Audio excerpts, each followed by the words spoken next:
Hello everyone, welcome to arm with physics and math. আমরা কথা বলতেছিলাম ডিউ ক্র্যাকার্স নিয়ে। আমরা 2003-4 সালের আজকে লাস্টে কিছু ম্যাথ করব এবং এই বছর থেকে ডিউতে 30টা করে ম্যাথ আসা শুরু হয়েছে।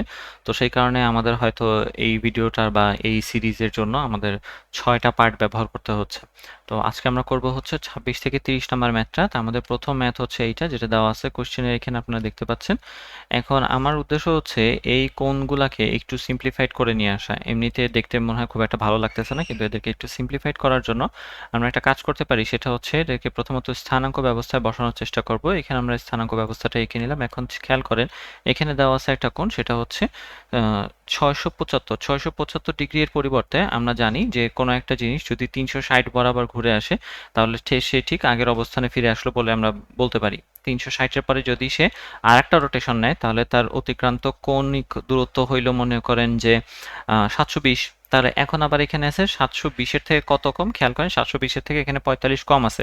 তাহলে 720-এর থেকে 45 কম, তাহলে 720 হয়তো দুইবার ঘুরলে 45 কম, তার মানে আবার পিছনের দিকে আসতে হবে আমাকে। তার মানে এইখানে 45 ডিগ্রি কোথাও তৈরি হয়ে বসে আছে। তাহলে কসের জন্য যেই কোণ আছে সেটা হচ্ছে এইখানে কোথাও। এটাকে আমরা বলতে পারি তার মানে কস -45। কস -45 কারণ হচ্ছে সে ঘড়ির কাঁটার দিকে ঘুরে আছে কত, 45 ডিগ্রি কোণ। এটিকে সিম্পলিফাই করে এভাবে লেখা গেল। আচ্ছা, তারপরে এখানে আছে হচ্ছে সাইনের ক্ষেত্রে। সাইনের বলা আছে সাইন -1395। মনে রাখতে হবে যে 720 বার ঘুরলে সে যদি আগের অবস্থানে ফিরে আসে, তাহলে 720 যদি সে দুইবার ঘোরে তাইলেও তার আগের অবস্থানে ফিরে আসার কথা। 720-এর দ্বিগুণ হচ্ছে কত, 1440। এখন এই মানটা খেয়াল করেন, এটা কিন্তু 1440-এর থেকে কত 45 কম আছে, -1440 থেকে 45 কম আছে। ও আচ্ছা, এটা আবার মাইনাস, তাই না? আমরা একটা কাজ করি, এটাকে মাইনাস সাইন এভাবে লিখি। মাইনাস সাইন, তারপরে হচ্ছে 1395 লিখে দিলাম। এখন এই 1395 কোণটা আসলে কত আছে, 1440 থেকে 45 কম। তাহলে এই হিসেবে আমরা লিখতে পারি কসের ভিতরে কোনো ঋণাত্মক কোণ থাকলে সেটাকে আমরা হচ্ছে পজিটিভ কোণ বানায় ফেলতে পারি। মানে হচ্ছে কস minus theta equals cos theta, সেই অনুযায়ী আমরা cos 45 লিখলাম, তারপরে মাইনাস সাইন দিলাম, তারপরে সাইন। সাইনের ক্ষেত্রে এখন আমরা দেখতে পাইতেছি যেটা 1440 থেকে 45 বাদ যায়। তার মানে হচ্ছে আবার ওই একই অবস্থানে কোনটা, এইখানে সে 4 বার ঘুরে তারপরে এই পজিশনে আসে, তারপরে সেখান থেকে 45 বাদ গেলে সে আবার চতুর্থ চতুর্ভাগে 45 ডিগ্রি কোণ তৈরি করে থাকে এক্স অক্ষের ঋণাত্মক দিকের সাথে, সরি ওয়াই অক্ষের ঋণাত্মক দিকের সাথে, কিংবা হচ্ছে ঘড়ির কাঁটার দিকে। তাহলে এখান থেকে আমরা পাবো হচ্ছে -45। তাহলে এখান থেকে পাইলাম আমরা -45, উইচ ইজ অ্যাকচুয়ালি এই দুটোকে এবার যোগ করে দিতে হবে, 45 এবং হচ্ছে সাইন 45। তাহলে এই দুইটার মান আমরা জানি, দুইটার ভ্যালু আসলে সেমই হয়, 1/√2 আর 1/√2। তাহলে 1/√2 প্লাস 1/√2 which is actually 2/√2। তাহলে এখান থেকে আসে কত, শুধু √2। তাহলে এটার জন্য কারেক্ট অ্যান্সার হবে শুধু √2। আচ্ছা, এটা কারেক্ট অ্যান্সার দেখা যাচ্ছে না, মানে অ্যান্সার শিটে দেওয়া নেই, তো আমি একটু ক্যালকুলেটরে বসায় শিওর হয়ে আপনাদেরকে বলতেছি। তারপরে হচ্ছে সাইন -1365, সরি 1395। ওকে, হ্যাঁ, এটার অ্যান্সার √2 হবে, তার মানে that is the correct answer. এভাবে হচ্ছে আমরা ম্যাথটাকে অ্যাপ্রোচ করতে পারি। যদিও মনে হতে পারে এটা একটা লেন্দি প্রসেস, কিন্তু ডিউতে করার জন্য এটাই আদর্শ উপায়। এভাবে করলে আপনাদের তাড়াতাড়ি হবে।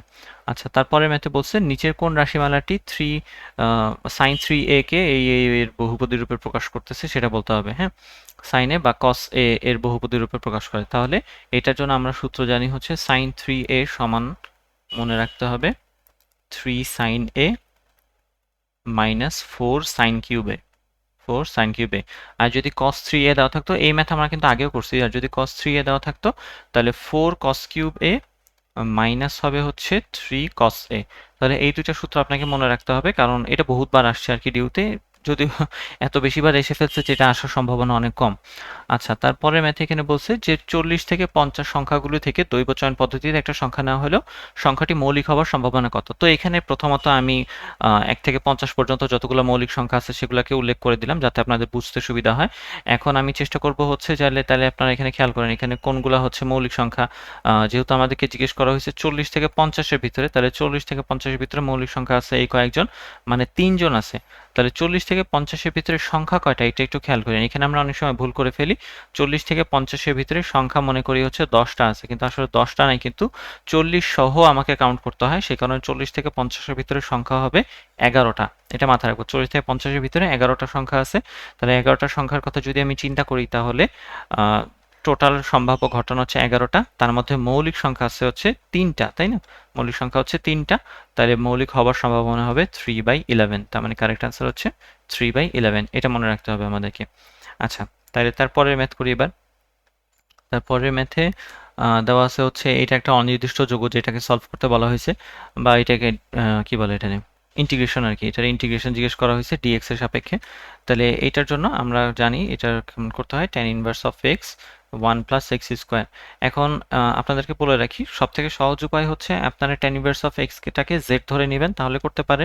তো আমি একটু ধরে করতেছি কারণ হচ্ছে এটা না ধরেও করা সম্ভব। সেটার জন্য যে পদ্ধতি সেটা হচ্ছে আই বাটনের লিঙ্ক দেওয়া থাকবে, আপনারা সেখান থেকে দেখে নিতে পারেন। যে যদি না দেওয়া থাকে মানে কি বলে এটারে, যদি আপনি না ধরে করতে চান তাহলে কিভাবে করতে হয় ম্যাথগুলো সেগুলো দেওয়া আছে ওখানে ফরম্যাট। আর যদি আপনি ধরে ধরেই করতে চান তাহলে আমি ধরে ধরে এখানে করে দেখাচ্ছি। আমাকে ধরতে হবে যে ট্যান ইনভার্স অফ এক্স সমান হচ্ছে জেড, কিংবা ইউ ধরি, ইউ ধরলে বেশি সুবিধা হবে, দেখতে ভালো লাগবে। ইউ ধরলাম, তাহলে এখান থেকে বলা যায় যে এটাকে যদি ডিফারেন্সিয়েট করি তাহলে 1/1 + x² dx ইকুয়ালস হচ্ছে ডিউ। তাহলে এখান থেকে আমরা রিপ্লেস করে দিই, এখান থেকে আসে জেড, আর এই যে এই পুরোটুকু অংশ এরা মিলে কি তৈরি করে, ডিজেড। তাহলে জেড আর হচ্ছে ডিজেড, তাহলে এটা হবে z² / 2 + c। এখন জেড তো আমার কোশ্চেনে দেওয়া ছিল না, কোশ্চেনে দেওয়া ছিল ট্যান ইনভার্স অফ এক্স, তাহলে জেড এর পরিবর্তে এবার আমরা ট্যান ইনভার্স অফ এক্স বসাই দিব, অর্থাৎ এটা দিয়ে রিপ্লেস করে দেবো। সরি, ধরলাম জেড কিন্তু করতেছে ইউ দিয়ে, সমস্যা নেই, জেড আর ইউ আর কি, শেষ পর্যন্ত z² / 2 আর u² / 2 একই কথা। তাহলে ট্যান ইনভার্স অফ এক্স এইটার উপরে হোল স্কোয়ার /2 + c, এভাবে করতে পারেন আপনারা, তাহলে কারেক্ট অ্যান্সার হবে tan inverse of x whole square /2 + c। তারপরে ম্যাথে বলছে কোনো বিন্দুতে দুইটি বল কাজ করতেছে 120 ডিগ্রি কোণে, সরি হ্যাঁ 120 ডিগ্রি কোণে। বলছে যে বৃহত্তম বলটির মান হচ্ছে 10 নিউটন এবং তাদের লব্ধি ক্ষুদ্রতর বলের সাথে সমকোণ উৎপন্ন করে। তাহলে আমি ধরে নিতেছি ক্ষুদ্রতম বলটা তো বের করতে বলছে, ক্ষুদ্রতম বলটা এখানে, লব্ধি হচ্ছে সমকোণ উৎপন্ন করছে এবং মধ্যবর্তী কোণ হচ্ছে এখানে 120 ডিগ্রি।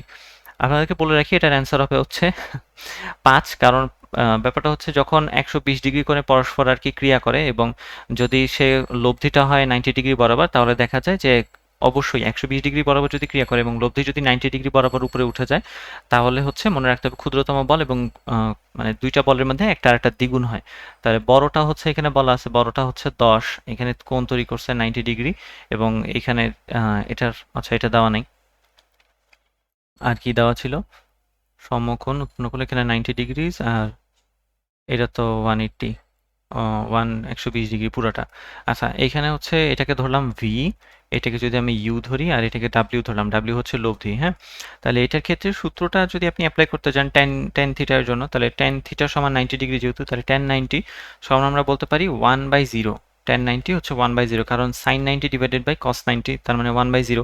এইটা সমান আমরা বলতে পারি এই সূত্র অনুযায়ী আমরা যেটা নর্মালি শিখে আসছি সেটা সমান কি ছিল, ভি সাইন আলফা, আর এখানে ছিল হচ্ছে u plus v sine alpha, খুব সম্ভবত ভি কজ আলফা সরি।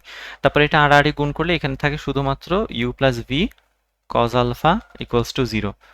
আচ্ছা, তাহলে এইখান থেকে আপনারা দেখতেই পাইতেছেন যে যদি ইউ তো আমরা জানি না, তাহলে হচ্ছে মাইনাস ভি কজ আলফা নিতে হবে, কারণ কজ আলফা এর ভ্যালু হচ্ছে মাইনাস ভি এর ভ্যালু হচ্ছে 10, এবং কজ এর আলফা এর ভ্যালু হচ্ছে কজ 120 ডিগ্রি, দ্যাট ইজ -1/2। তাহলে -1/2, তাহলে হচ্ছে 10-এর 2 হয়ে গেল, মানে 10কে 2 দিয়ে ভাগ করে দিলাম আমরা, তার মানে হবে 5। তাহলে ইউ বা ওই যে ক্ষুদ্রতম বলটা ছিল, ক্ষুদ্রতম বলের মান হবে হচ্ছে 5, যেটা আগে বলে দিচ্ছি আমি। 120 ডিগ্রি কোণে যদি ক্রিয়া করে, যে 120 ডিগ্রি কোণে যদি ক্রিয়া করে এবং লব্ধি যদি হয় 90 ডিগ্রি বরাবর, তাহলে হচ্ছে সেখানে একটা আর একটা দ্বিগুণ হয়। কত হইল, 5 এবং 10, ঠিক আছে, তাহলে একটা আর একটা দ্বিগুণ, খেয়াল রাখবেন। আচ্ছা, তারপরে এই তো ছিল আজকের ম্যাথ। আমরা হচ্ছে পরের ভিডিওতে 2003-4 তো হয়ে গেল, আমরা 4-5-এর ভিডিওগুলো নিয়ে উপস্থিত হব, কিংবা হচ্ছে আমার প্ল্যানিং আছে যে বুয়েটের ম্যাথের জন্য ডিউ ক্র্যাকার্স, যেভাবে আমরা এই পর্যন্ত কিন্তু ডিউ এর আমরা 105টা ম্যাথের সলভ করে ফেলছি। এই যে প্লে লিস্টটা আছে, আই বাটনে লিঙ্ক দেওয়া থাকবে, ডিউ ক্র্যাকার্সের প্লে লিস্টে আমরা 105টা এরকম ডিউতে আসা এমসিকিউ সলভ করছি। আমরা কিন্তু সামনে বুয়েটের কোশ্চেনগুলো ধরার প্ল্যানিং আছে আমার, আমি স্টিল ডোন্ট নো, যদি প্ল্যানিং থাকে তাহলে আপনারা ডেসক্রিপশন বক্সে লিঙ্ক পেয়ে যাবেন, কোনো সমস্যা নেই। প্লাস হচ্ছে আমার চ্যানেলেও ওগুলো দেওয়া থাকবে, তো সেখান থেকে দেখে নিতে পারেন। And all the very best, have a good day, good time, tata.